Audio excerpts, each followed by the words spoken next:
Hello Golf Clash community and welcome to the video top 5 tournament tips with me, Golf Clash Tommy. I'm going to describe my top 5 tournament tips on how to improve your tournament game so you can take that prize chest or maybe that gold banner that you have been looking for. Please feel free to make any type of questions in the comment section below and I will be there to answer you. So we're going to start off directly with tip number 5.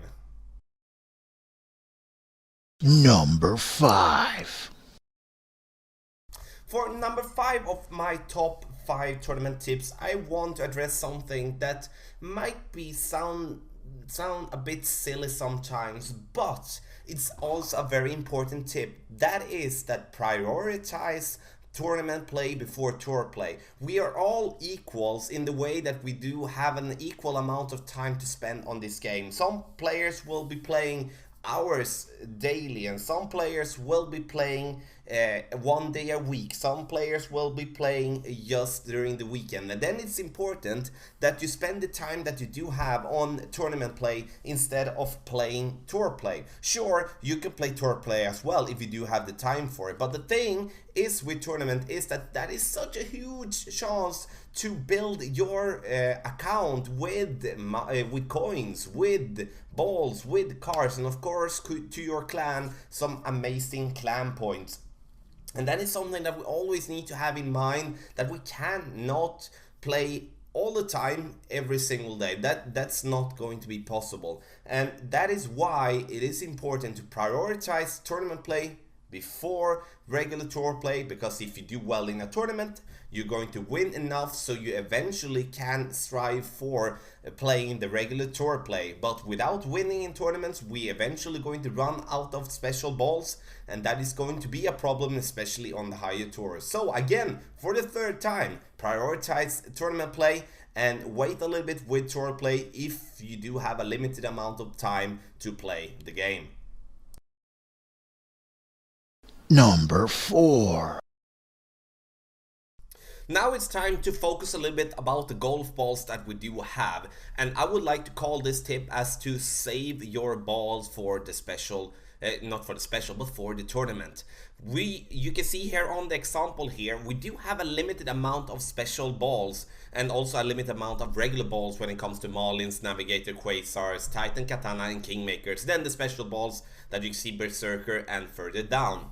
When we do play in the regulatory game, we should always try to not spend that many of the more valuable ball, like Titan, like Kingmakers, like also the special balls that we most often just can buy instead of winning them in any sort of chest or in the tournament itself. So if going in a regulatory game, really think about it in your mind there, like, should I really spend a Titan here when I actually can play with a basic ball, or I can play with a Marlin or a Navigator and still have maybe a tougher win, but getting the same type of outcome in the end. And that is going to be very, very important when you go into the tournament, because if you do want to find yourself in a position where you gonna go for top 3, then the balls are going to be so important that you're going to be able to reduce the win sometimes on a specific par 3s, for an example, or you maybe want to have more power when you do have some tailwind for maybe a par 5, so you can have a good opportunity for an albatross. Have that in mind when you play the regular game. Save the special balls for the tournament. That is so important, and it's going to increase the possibility for you to win a better prize chest. Number 3. Something that may come as a surprise for some of you that are watching this video is something that I call practice day number 1. And what do I mean with practice day number 1? I mean that we do have 3 different qualifying days. If we don't qualify day number 1, we do have a chance day number 2, and that's the same for day number 3 if we don't qualify for any of those 2 first days. So if you do have the coins for it, let's say we would be having according to the Bankroll Management for tournament, we do have more than 8 times the buy-in. Then we could spend an extra entry fee to do one thing, that is to go in, play the courses one time, you do deliberately put yourself in a position where you're going to lose the games or making pars or bogeys on the regular hole, so you are not going to qualify. And why is that good then? That is because you're going to be able to see the wins that we're going to play in the tournament, and that you can only do by playing the holes. Then you can take your notes, then you can start think and think for yourself, talk to yourself, and write down the adjustment that you want to have for the different divisions that we're going to play and the different shot for the specific wins that we're going to get. But have in mind, the coins is important. Those you need to have. Otherwise, I would never suggest for you to practice day number 1. But if you can, practice day number 1, get a good feeling of the holes, and then go from there with your notes, and then you're more prepared for qualifying day number 2, can get a better score, and in that way put yourself in a better way to get a better prize chest and a better position in the tournament. Number 2. Something that many players is asking me for every tournament is how do you prepare for the tournament, Tommy, and what do you do? And that is one of my biggest tips, and that I want you to listen carefully and closely to, and I'm going to share it to you here. First and foremost, we start off by taking a look at what division am I going to play. Am I going to play rookie, pro, expert, or master? Let's say in this example I'm going to play master. What do I do to prepare myself in the best way to have an advantage over other players? First, after that, we need to go in and we need to take a look at what holes are we going to play. We press the wheel on the top left, we go in and we do take a look at tournament, and then mountain tournament here, as that is the one that is coming up. Then we take a look and we see the courses that we're going to play. Now we see it's a mix of Sakura Hills, Vineyard Acres, Glen Monarch Estate. Can we practice any of these ones in the regular tour play? We can practice some of them on tour number 12, but not that many, so that is not something that we need to focus on. Sometimes the game makers are providing us with the holes on a one specific tour. Then it's a huge suggestion to go in there, get the feeling on how the courses are working, and then take some minor notes to the tournament. Then I always apply that by taking a look at videos for those holes. So going to YouTube, check out the videos from your favorite content provider. There's also a bunch of content when it comes to other media, such as Facebook, Reddit, etc.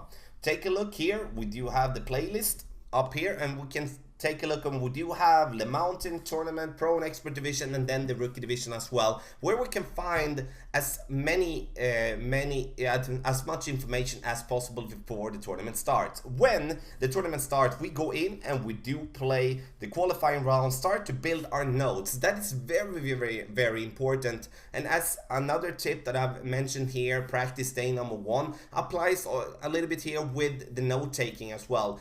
We do start to take notes. I'm going to show you a typical note that I usually do for a tournament. Let's say we play hole number 1 and we play it. We notice there, okay, we're going to play with extra mile, 3 bars top spin, 1 bar side spin left, no curl, max distance. That is a typical note for my drive. Then sniper second shot, 4 bars backspin, no side spin, half bar curl left, 1 ring per miles per hour.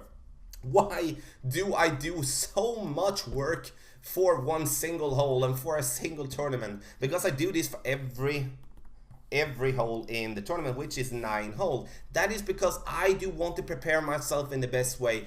A tournament is very, very important when it comes to not just the gold banner, but also to improve your game in terms of giving yourself more cards, more balls, more coins. That is why it's so important to get that feeling and get that comfortable feeling when you go in playing the tournament, that you know what to do. You know before each shot what to do, and then you can focus more on hitting the ball perfect. Because if you can't hit it perfect and can't focus enough on hitting the ball perfect, we hit a bunch of balls great, then we're going to have a problem. So one big tip and advice: take notes, prepare yourself in the best way possible for every single hole and for the tournament in general.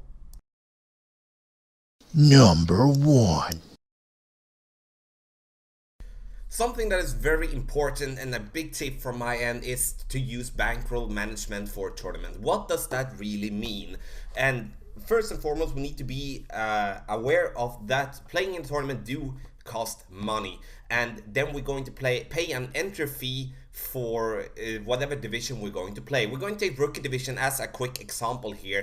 We do have 10,000 as an entry fee. Never play a tournament round and paying the entry fee if you're not having at least 8 times that in your bankroll. Like you can see on the top right, I'm having 140,000 coins, which is in that case 14 times the buy-in. That is the important part that we are looking for here. Sure, we're going to pay for playing a game, and but we need to at least rely on that we're going to win some of the games, and then we do have it covered if we do at least think about it as for having 8 times that buying. So let's say we would be playing in pro instead, like, oh, I want to play pro. It costs us 100,000 coins to play. That would be approximately 1.4 times the bankroll we have. Then it would just be such a huge risk that we potentially would lose all our coins in just by playing the tournament, and we would stand there in the weekend round, we cannot play anything,